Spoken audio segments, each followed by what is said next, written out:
নামাজ সবচেয়ে বড় ইবাদত।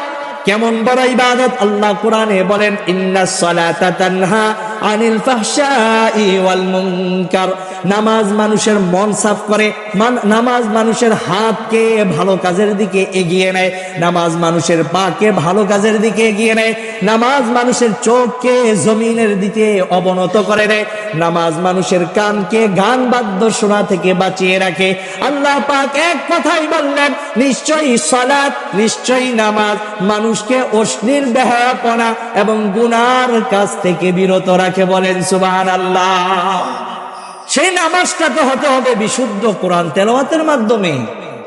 আপনি আমি মন গড়া তেলাওয়াত করলাম, নামাজ পড়লাম।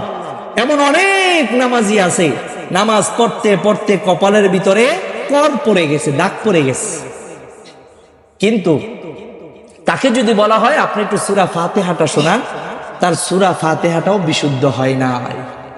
আছে না এরকম?